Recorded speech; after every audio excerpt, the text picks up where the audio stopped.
Hello again. Welcome to Billy Ho Sports. The $1 Million Grade 1 Pin Derby coming up this weekend at Parxracing. In addition, we have the Cotillion with the return of Torpedo Anna. All kinds of good stuff coming up this week. This video is going to cover the Philly Big Five.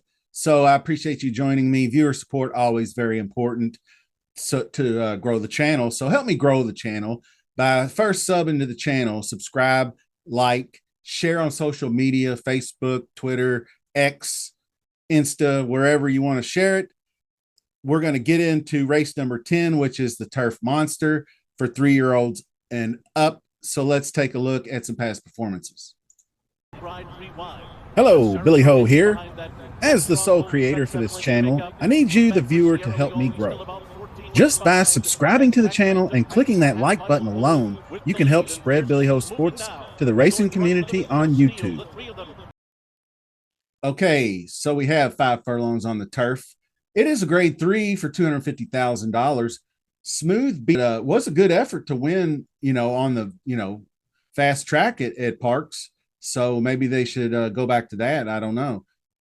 Does have some decent turf sprint efforts down here a little bit, but probably no thanks on that. Trader's Luck, probably no thanks as well. Don't really see it. Super Quest is the first one that really stands out to me. 5-2 morning line. Mark Cassie, Jose Ortiz cut back in distance. All that lines up to be really good speed, good early speed in the hundreds, early 1, early 2 in the Harvey pack. So looking at that one to be in the mix, this is going to be a pick 5. I'm not going to be spreading all crazy. I'm keeping the tickets under $100. This one's going to come in around $70. So Super Quest, sired by Munnings, who's known sprinter. So a pretty solid one here to use. Jean Valjean is another one, 33% trainer graded stakes, which is 1 out of 3. So, sometimes these percentages can be a bit deceiving. So you have to pay attention to that. But 3 straight wins looking pretty solid.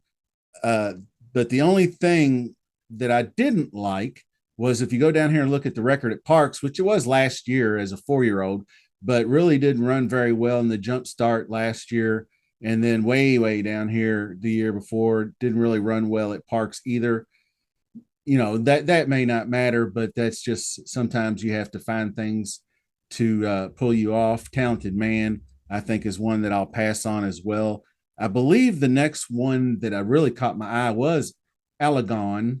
And I will be showing some of these races during our little foray here. So Parx Dash was the win for Alagon that looked really good. 5 furlongs on the turf just last month.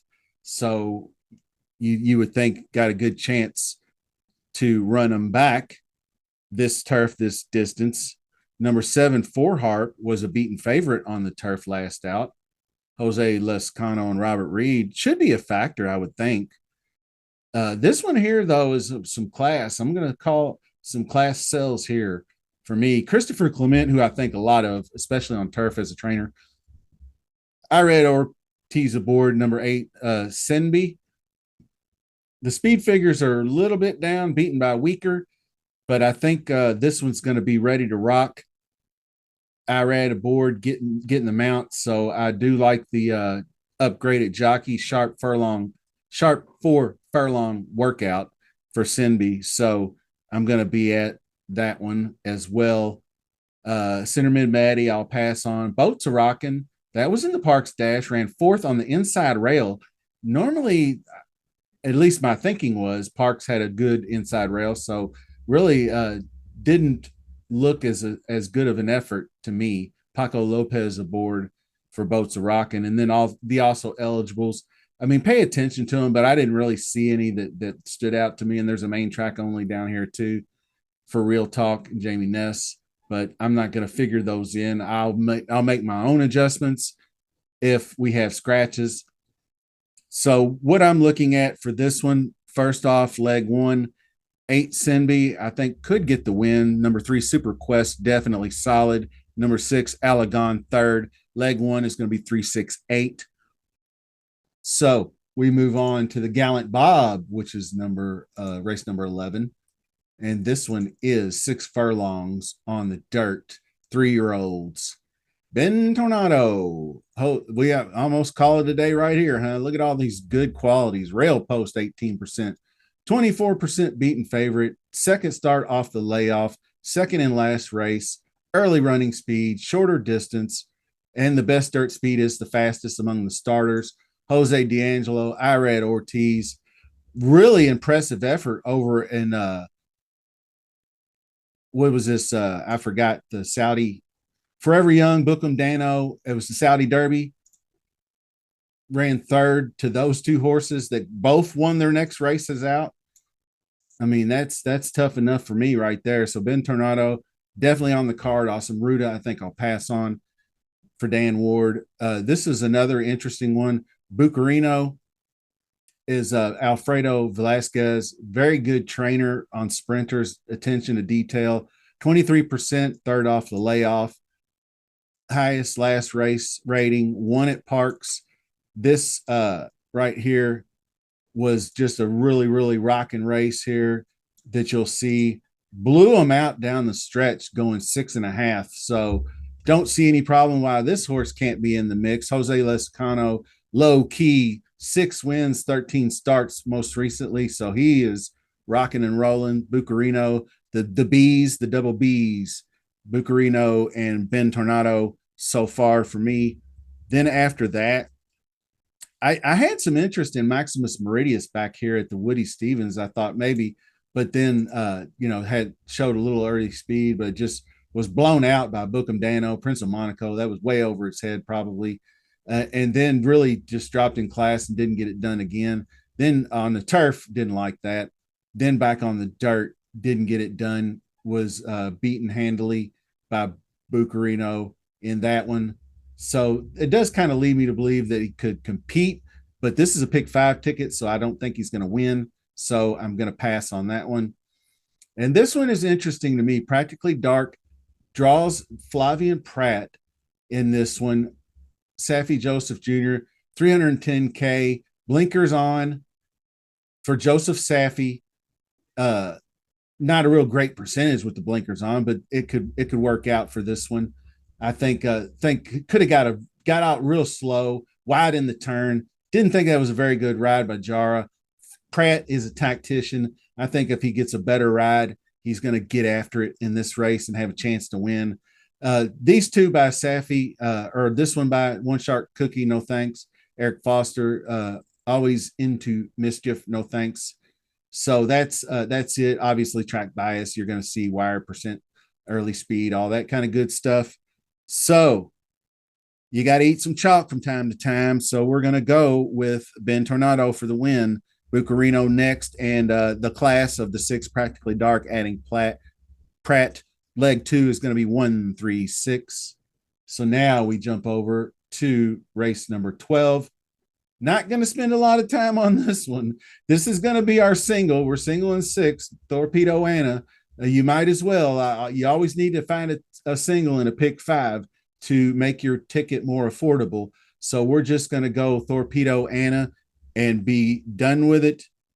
So far, race 10, 368, race 11, 136, race 12, single in Torpedo Anna. Now let's go over to race 13, which I do have a preview video out, obviously, on both these races. Penn Derby, check it out. I narrowed it down in the first video, pretty good, I think. It's oh, don't forget to sub to the channel and click the like button so you can get all that good content. Setting the notification bells. I know I failed to mention that a lot of times, but that helps you stay informed on new content when it comes out. So narrowed it down to a few horses in this one. Obviously, Dragoon Guard could get loose, go wire to wire. 9 to 5 morning line, I didn't like it. Sees the Gray, I think, can refine that form. Finally got a break. I hadn't had a break in his really, I mean, you can call these breaks, but that wasn't really much. October to February was the only break he's ever had. And then he finally got a break a mini break from June to July, which was just barely a month and a half. Didn't get it done in the Jim Dandy, but now it's got a good break. He's got bookend 59s on the training schedule here. From here to here is where it goes. And I believe one of our commenters asked if the work was good, and I haven't been able to find any video on the work, and sometimes it's difficult for me to tell. But Dwayne works them hard. He works them often. So running 5 and 59 may not really tell you a whole lot about the fitness of the horse, but I think the horse will be ready to go and have a chance to win. So it'll go on the ticket. Lonesome Boy won't go on the ticket. Timeout won't go. Protective won't go.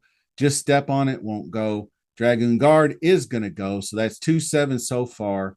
Then I have Unmatched Wisdom. When we looked at this Travers, I told you in the preview video, bumped at the start, loose wrap, pulled him up to 7th. So I draw a line through that. So then you have nothing but just Speed Demon improvement, 91, 92, 99, big numbers in the curling. So this one's going on the ticket, number 8, Unmatched Wisdom. And then I do believe that Unmatched Wisdom is going to be a value play as well. So Seize the Gray. Then the last one is the one I'm kind of starting to lean toward, not Uncle Heavy, but Stronghold. Second in the Indiana Derby, was really, really speed favoring Indianapolis Horseshoe. It's not that much here. I know that we do have a speed bias at Parx, but the dirt is a little bit heavier, and you can track them. This one is an early presser, so I think that you could come down the stretch and get them. Like this race in the Sunland Derby right here is the race I'm kind of looking at. Maybe tracking Dragoon Guard this close, and Dragoon Guard maybe just tires a little bit down the stretch or something, and then Stronghold can take over. Similar to Santa Anita Derby, fought really hard down the stretch, split horses in between, and got up by a neck over Imagination. And EJ won the Cup, who won its next out way back then. So Stronghold going on the ticket. Leg 4, 2, 7, 8, and 11. Now, this was an unknown. This is going to be race 14, our final leg of the day. And it is 6.5 furlong Parx Sprint. Purse of 100,000. Veasan, I kind of took a look at. Good early speed, but last out in a slower pace in the jump start. Should have been able to hold better. Got passed up by Gordon Knott. So I'm going to put Gordon Knott ahead of Veasan. And Gordon Knott obviously won the jump start. But this -13, -17, I think the pace is going to be faster than that at Parx. Just a higher level race. Well, probably not much higher. Actually, it's probably about the same Black and Stakes. But I'm just predicting a little bit faster pace than that. Next up, Twisted Ride, drops in class. Best start speed. Ran these two, Forgo and Vanderbilt, and not so much in the Forgo at Saratoga. Finished 7th in that one, but that was really, I mean, Mulligan, Gun Pilot, Angkor. But the previous race was 34 and a half and finished 3rd behind Nakatomi and Skelly in a little faster pace race. I'm looking for more of this 22:44 rather than what do we have up here is 23:46. So I think if it's a faster pace, Twisted Ride could factor in. Number 5, Recruiter as well. Battled it out with My Buddy B, who's in this race in the state rep. Second all the way, and just really, really went after it, but gamely, but didn't get it done. 27% beaten favorite. Recruiter, definitely interested in that one. Tired after a stumble out of the gate at Delaware is the next horse that we're going to talk about. Let's see. Delaware. I lost my place for a second. Yes. Super Chow, obviously. Super Chow, tired out of this stubble. But Dean delivers. That was really strong race. Gordon Knott, obviously 3rd. So I think this one with Irad aboard is going to bounce back in a big way. Coming off the layoff, early speed. Hopefully will go slightly overlooked, but it's a favorite for the reason. So we'll we'll have to include that one as well. Brad Cox down here is the last one on here. I'm going to pass on these. My buddy B, I just don't think he's going to repeat that effort.